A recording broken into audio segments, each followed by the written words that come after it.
Hey guys, how's it going? So we're back with another video, and today we're going to talk about something that everybody hates. Line 6 Spider. So what is the Line 6 Spider? Well, you probably know. Pretty much anybody who watches any guitar video, pretty much at any level, is going to know what the Spider is. What the Spider is today probably isn't the same as what the Spider was when I was young and when I was learning how to play the guitar, but back then it was kind of like the joke amp, you know? It was like these little solid state amps, you know, usually like 15, 20 watts, and they had like, you know, like 40 something settings built into them. And the joke is that there was an insane setting, which basically takes distortion, 11, gain, 11, overdrive, 11. And it's just like this really out of control sound that a lot of people don't like. I'm going to say right now, it's fun to play with. It's not fun to play for or to record for people. So anyway, it kind of grew this reputation as being like this noob amp. It's this amp for like these inexperienced guitar players who don't really know what they're doing, for your bedroom, the kid who buys the Squire Strat and never ever moves on and learns how to play anything else, or like a BC Rich Warlock. That's a meme guitar too for some reason. I think they're cool. But anyway, so what did Line 6 do with this reputation? Well, they made the greatest selling amp of the decade. These things sold like crazy, and they kept making them. And they started making them bigger. So they had like a 100-watt head version, and then there was like a 212 version. And Line 6 was actually created for digital effects modeling. That's what the company was made to do in the first place. So the Spider was kind of like the culmination of what they were trying to do from the very beginning, since their inception.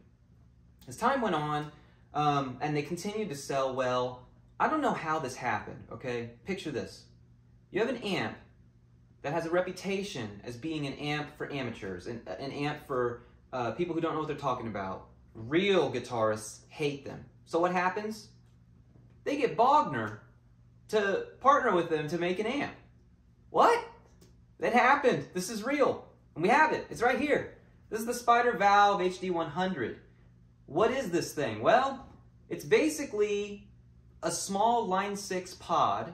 That's a little floor unit that has effects built into it. Slash a Spider amp, okay, built into the very front. That's the first thing that your input hits, right? Then it's got two 12AX7s for preamp that do various things, and four 6L6 power tubes. So it's a tube amp with a digital front end. It's like plugging a pod directly into something by Bogner that has two 12AX7s and four 6L6s. That's what this amp is. It shouldn't exist. It's a bastardization of what people think an amp should be, but you know how this is going to go. You know what's going to come next, right? I was at a pawn shop and had this thing sitting there. It was there for a long time, and you know, I made my offer, less than $100. They took it. I didn't really know what to expect. I didn't even test it in the store. I brought it home and realized I didn't have a cab for it, so I built one. You can't really see it, but it's a subwoofer box, 12-inch subwoofer box, with a PV Scorpion 12-inch 8-ohm speaker in it. And then I've got it, so keep that in mind. When you're hearing what this amp sounds like, you're hearing it from a little Scorpion speaker and a subwoofer box. The grill is spray painted blue. I didn't do that, it came that way. So that's what it is. So it's got all these really cool settings. I'm going to get up now. I'm going to kind of walk over here and walk you through them. Here's the aforementioned sub box cab that I made. I don't even know, man. It's a subwoofer box with a PV Scorpion 12-inch speaker in it. The grill came that way from some other place. I don't even remember where it came from. So there's the cab. Here it is. Ooh, Bogner. Wow. Let's take a look. Okay, so how does this amp work? Well, on the left side, you've got your 6 settings. Each of these settings emulates an amp with 2 channels. Maybe it's 3. 2 or 3 channels. Clean, twang, blues, crunch, metal, insane. Clean, I believe, is Fender. Twang, I believe, is Vox. Blues, I'm not sure. Crunch is Marshall. Metal has a 5150 setting, and insane, only the weird and crazy people at Line 6 know what that is. They self-describe it as imagine an amp with all the knobs turned to 11. So, yeah, go figure. Now you've got your digital knobs. Let me focus. There we go. Each of these are digital. What does that mean? Well, You can set it to how you want it and then save it. And then if you turn the amp off and move the knobs around and turn it back on, it doesn't matter where the knob is because it will remember where it's saved. So all this is a way to tell the computer where to set the digital setting. This is not analog, digital setting, so that it can recall it when the preset loads again. Drive, bass, mid, and treble are self-explanatory. Channel volume is basically like the master volume on the amp that you're emulating. Here you've got your abysmal selection of effects, chorus, flange, phaser, tremolo, all of which are too fast. Even if you set it on the very lowest setting, it's too fast. You can't get like that really good, natural, slow, swelling kind of an effect with any of those. The delay is usable. All of them are good, actually. Delay, tape echo, and sweep echo, they all sound pretty good. Reverb sounds really good, too. It is also digital. So everything from in the frame right now is digital. You come over here, though, and you've got two things. You've got your readout display. It tells you the name of this preset, so you can save it. If you look through, I can cycle through what I got queued up here. I've got Twin, which is, guess what that is? You've got Valve, that's a Marshall. You have Big Jake Hair, and you got Hairy Balls. We'll talk about what these all are later. You've got a little D-pad here for selecting. You can go up to a bank and across to a channel. So you have like 02A, 02B, 02C, 03A, 03B, 03C, etc. And then over here you've got your on, off, and your standby on. And you have your analog settings. Yay! You've got a master volume that is analog, presence, which opens and closes the treble, basically. So, how do I use this thing? Well, over here you've got your channel volume. So what I do generally is people say, oh no, I was playing it and it got really, really loud and it blew my face off and it was horrible. So what I do is I set the channel volume up all the way on all my presets that I save so that if it does revert to some other setting, it'll only get quieter instead of louder. And I use my master volume to kind of adjust what all those do. I'd like to show you the Footswitch too. So there's two different versions of this. There's this one and then there's a bigger one. It's like a double board. So this one, it has a volume and a wah pedal in one. You can press it down to turn it into a wah pedal. Otherwise, it's a volume pedal. And you can save 4 of your presets here. And if you hold down one of your presets, it will turn on the tuner. So like, if you look at the screen, I'm gonna press the A button right now. See? So you can pick a bank and you can cycle through that bank using this. So when I gig, this is what I use. Be advised that it uses RJ45 connector, which is really weird. I guess this is a computer that you're controlling, so you'd be controlling data. It's not like you're switching a channel on a normal amplifier. So, yeah. If you look in that little window there, what do you see besides filth? Oh, I see 4 6L6s and 2 12AX7s. It shipped with like 100 settings, and I'm gonna be totally honest with you. Almost all of them were shit. They were bad news, guys. Those, I'm gonna move back over to my chair here. Those settings that this amp came with were just absolutely horrendous. So, people, they shat all over this amp, right? They hated it. They said it was abomination and it was horrible and whatever. If all they did was use the presets, that could be a fair statement. Just like a lot of amps. The Fender Mustang, I feel similarly about.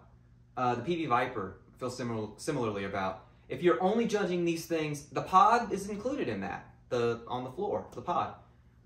If you're only judging it based on what comes with it, they're probably not really that good. I would make the argument, however, that if you make your own presets, if you make your own adjustments, set your own levels, and save them, you can make some really, really, really, really good presets, like amazing presets.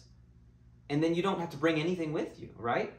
If you get the Footswitch like I've got on the floor here, it's got 4 buttons. You can save 4 channels on there. There's a bigger one where you can have more, but I saved the 4 that I would use the most. I don't take any pedals when I gig with this amp. It's pretty cool. But here's the thing. That being said, Isn't Line 6 aimed at beginners? If it's aimed at beginners who don't know really what they're doing, and should be expected to, why are the presets that come with the amp that they're going to use, because they don't know how to change it or what to change it to, why do they suck? Why? It's terrible. Anyway, that's enough talk. Let's actually play. Action, not words, as Def Leppard would say. So we're going to use our Kramer Striker 100 ST that we recently talked about here. And I've loaded up my 4 very favorite presets that I built. I built all of these myself. So this first one is a Fender twin reverb setting with a tube screamer at the beginning of the chain. Everything else is just straight. I added some delay and some reverb to it as well. So no, I'm not going to be the guitarist that's like, here it is clean, and it's like super crunchy. That's not what's going on here. This is, yeah, it is what it is. So let's listen to it. I want you to hear this. It sounds really good.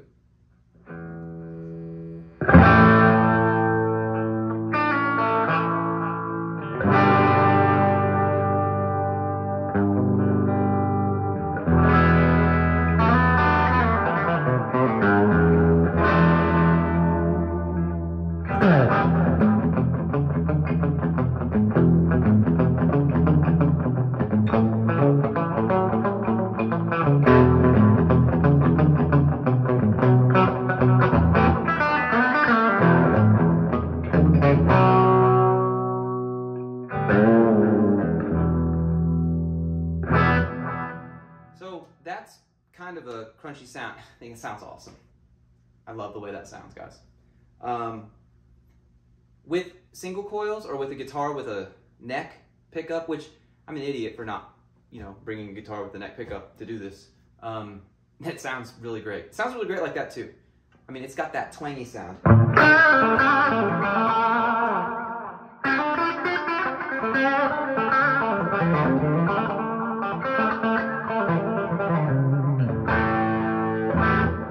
the volume back a little bit to kind of give you an idea of how it sounds a little cleaner.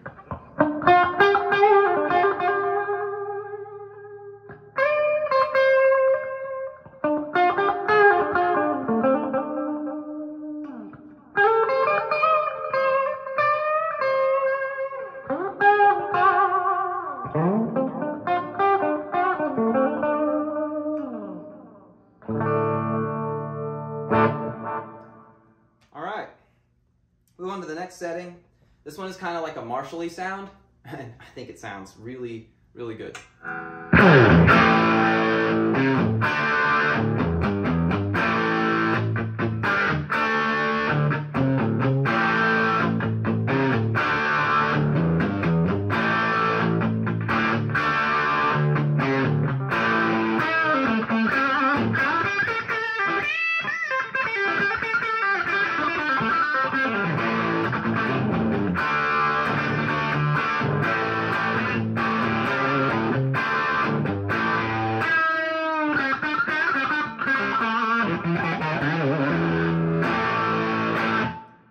That balls to the wall, like kind of a sound. I really like it.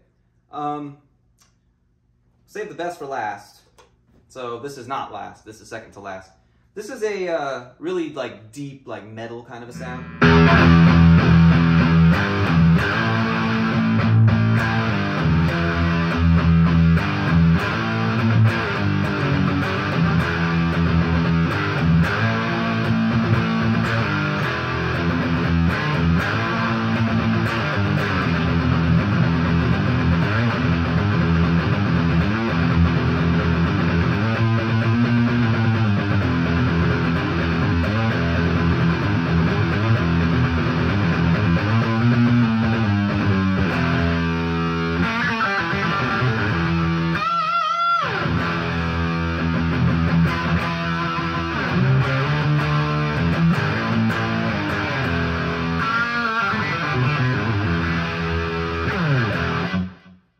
So I think that's really good. It's super heavy.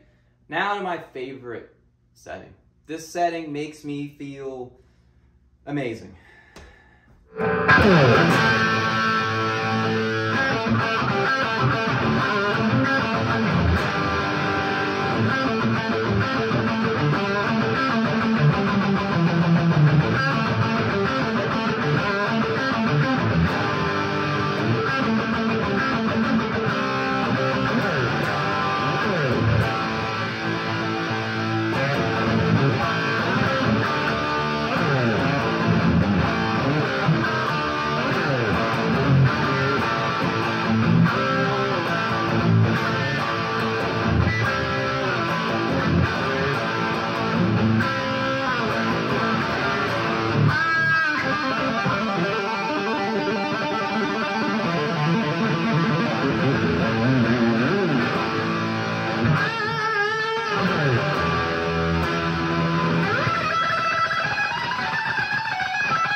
It is worth it for that sound alone. I've thought about getting rid of this amp a few times, and that sound gets me coming back every time. I wouldn't say that you should get this amp if you want a really good clean sound. It has a decent clean sound, but I wouldn't get it if that's what you need. Because if you need a good clean sound, I mean, hell, you could get a really good amp that only has a one channel, like the Mono Price Stage Right, I think it's called. Probably would be cheaper than this, and it would be new, and it would do what you needed. But if you want like a crazy good sound without any effort at all, like without having to buy pedals, you could do a lot worse. I mean, this thing it sounds so good.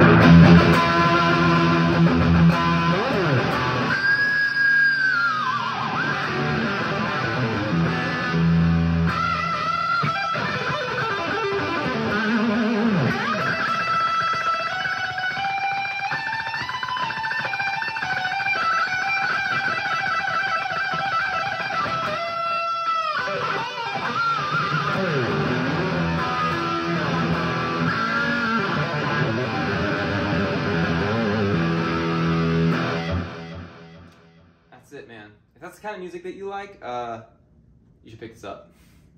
If you like crunchy stuff, it's really good at that too. It really depends on what you get it for. Should you buy this for 500 bucks? Hell no. You should get something like a Valve King, PV Valve King. 200 to 300 bucks. That'll do you a lot better if you want like a crunchy kind of a sound. But if you want something that's all in one, and you can find something like this for 200 or less, yeah, I think it's a pretty good buy for that. I really do. 200 or less. If you encounter, let's say, what would I compare this to? Compared to my PV Viper tube, which we will talk about here in the coming weeks, it's in the same vein as this. I mean, it's got 12AX7s and 6L6s with a digital front end. It's literally the exact same technology. It just doesn't have a screen and whatever. I think it sounds better in certain ways than this one. So between those two, personal preference. Most of the time you're not going to have the choice though, right? You're going to be at a shop, you're going to see it online, or you're going to see it on Marketplace, or your buddy's going to tell you they've got one for sale. So you're not going to be putting those two against each other. But that's what I compare it to. Something like the Viper tube. I can't really think of very many others that have that, where it's got like a digital combined with tubes. Compared to other amps in this price range though, you could get something like a PV Bandit. Sometimes you can get those for 100 bucks. PV Bandit against this thing, oh boy is that hard, because the PV Bandit is probably one of the greatest amps of all time. I said it. I know it's a solid state amp, but when you consider how much it costs, how loud it gets, how it sounds, there's really no comparison in that price range. There really is. Especially you can get them, like I said, around 100 bucks. If it were 200 bucks, this is a better value. If you saw this and a Bandit sitting next to each other and they were both 100 bucks, buy them both. No, no, sit down and play them. That's really what it comes down to. I can recommend this because I love it. I think it's great if you put the time into building out your own presets and stuff. So I wholeheartedly recommend it. If you found this video because you saw one and you were like, what is this thing? What can it do? You should get it. I mean, if you don't have a tube amp right now, if you only have something like a smaller Line 6 or one of those little Mustangs or something like a Frontman, this is an upgrade, like a humongous upgrade. And keep in mind that all the sound that you're hearing is coming out of this little crappy sub box with the speaker drilled into it. And I think it sounds really, really good. I think it's a looker. I really like that it lights up. I like that you can name the presets and you can save so many of them to the amp. So that's really all there is else to say about it. I hope you liked it. I hope you're not offended by my playing. I hope I didn't bore you too much, and I hope I didn't waste your time. Anyway, thank you very much for watching. I very much appreciate all of you.